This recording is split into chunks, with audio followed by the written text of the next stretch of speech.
आप देख रहे हैं द वेरीफाइड न्यूज,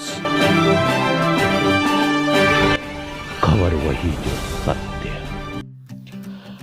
प्रधानमंत्री नरेंद्र मोदी ने शुक्रवार को नई दिल्ली के ताल कटोरा स्टेडियम में छात्रों, शिक्षकों और अभिभावकों के साथ परीक्षा पे चर्चा की। पहला सवाल दिल्ली की खुशी जैन ने किया, लेकिन सवाल से पहले प्रधानमंत्री ने कहा, यह हम भी जानते हैं कि परीक्षा पूरी होने तक खुशी ही खुशी रहे। प्रधानमंत्री की इस बात ने स्कूली बच्चों को खुश कर दिया। ये अच्छी बात है, खुशी से शुरू हो रहा है।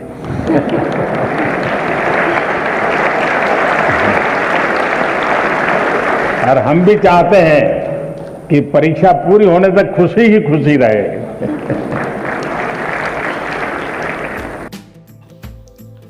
बटोरा की किनी पटेल की ओर से पूछे गए सवाल पर परीक्षा के दौरान जब बात तनाव व दबाव की आई तो प्रधानमंत्री ने कहा, तनाव में ना रहें, यह उनके द्वारा दी जाने वाली पहली परीक्षा नहीं है।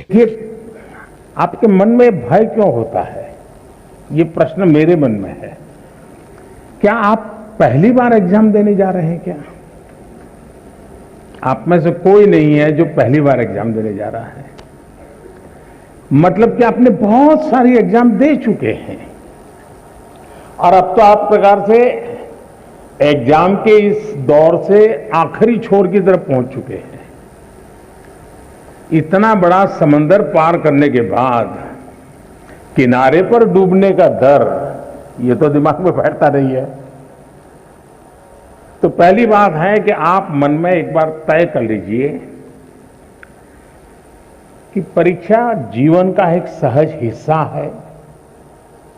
हमारी विकास यात्रा का छोटे छोटे पड़ाव है और उस पड़ाव से हमें गुजरना है। हम गुजर चुके हैं। जब इतनी बार हम एग्जाम दे चुके हैं, एग्जाम देते देते देते एक प्रकार से हम एग्जाम प्रूफ हो गए हैं।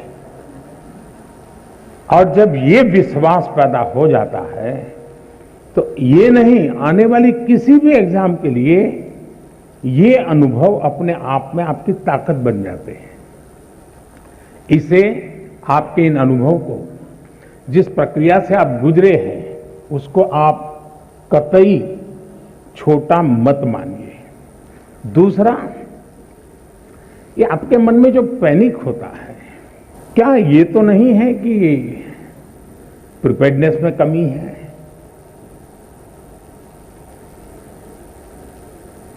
कहने को तो हम कुछ कहते होंगे, लेकिन मन में रहता है। मेरा आपको सुझाव है, अब एग्जाम के बीच में समय तो ज्यादा है नहीं, इस बोझ को जीना है कि जो किया है उसमें विश्वास भर करके आगे बढ़ना है। हो सकता है एक दो चीजें छूट गई होगी, एक आध चीज में थोड़ी जितनी मेहनत चाहिए नहीं हुई होगी, उसमें क्या है। लेकिन जो हुआ है उसमें मेरा आत्मविश्वास भरपूर है, तो वो बाकी चीजों में भी वो ओवरकम कर जाता है। और इसलिए मेरा आपसे आग्रह है कि आप इस प्रेशर में मत रहिए। पैनिक क्रिएट हो ऐसा वातावरण को पनपने ही मत दीजिए। जितनी सहज दिनचर्या आपकी रहती है, उतनी ही सहज दिनचर्या में आप अपने आने वाले परीक्षा के समय को भी बिताइए। एक्स्ट्रा, कम अधिक, जोड़ना तोड़ना, वो आपके पूरे स्वभाव से डिस्टर्बेंस पैदा करेगा। वो ये करता है तो चलो मैं भी ये करूं, मेरा एक दोस्त ऐसा करता है इसलिए उसको अच्छे मार्क्स आते हैं, मैं भी वो करूं। आप वो कुछ मत कीजिए जो आपने सुना है, आप वही कीजिए जो इतने समय से आप करते आए हैं और उसमें आप विश्वास भरिए। मुझे पक्का भरोसा है आप पर कि आप बहुत सरलता से, उमंग से, उत्साह से, एक फेस्टिवल मूड में एग्जाम दे पाएंगे और सफल होकर रहेंगे। यूपी के गाजियाबाद की रोशनी ने पूछा कि परिणामों के बारे में अपने परिवारों की अपेक्षाओं से कैसे निपटे और क्या पढ़ाई को उतनी ही गंभीरता से लेना चाहिए जितना कि माता पिता महसूस करते हैं, या इसका एक उत्सव की तरह आनंद उठाना चाहिए? तो प्रधानमंत्री ने भी इसका जवाब दिया और कहा कि शिक्षकों और अभिभावकों के अधूरे सपनों को छात्रों पर नहीं थोपा जा सकता। प्रत्येक बच्चे के लिए अपने सपनों को पूरा करना महत्वपूर्ण है।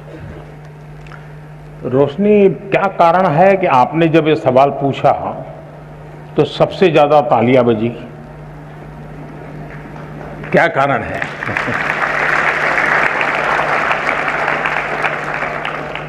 मुझे लगता है कि आपने सवाल स्टूडेंट के लिए नहीं पूछा है, आपने बड़ी चतुराई से पेरेंट्स और टीचर के लिए पूछा है।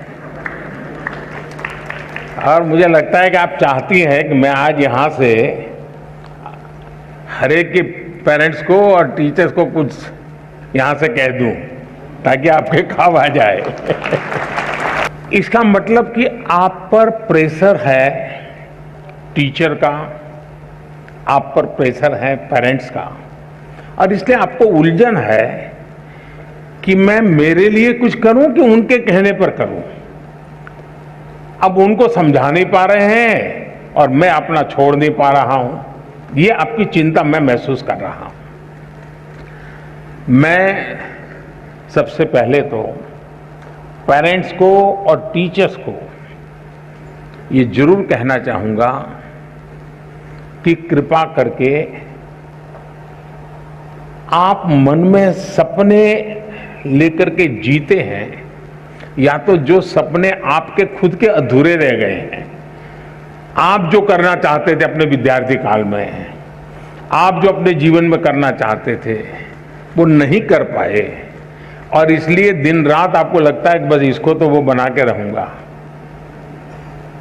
यानी आप अपने मन की बातों को, अपने सपनों को, अपनी अपेक्षाओं आकांक्षाओं को अपने बच्चे में एक प्रकार से इंजेक्ट करने की कोशिश करते हैं।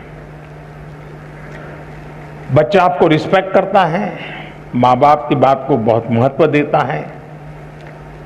दूसरी तरफ टीचर कहते हैं कि देखिए तुम्हें ये करना है, तुम ये करो, हमारे स्कूल में तो ये है रहता है, हमारी तो ये परंपरा है। आपका मन कुछ तीसरा ही करता है।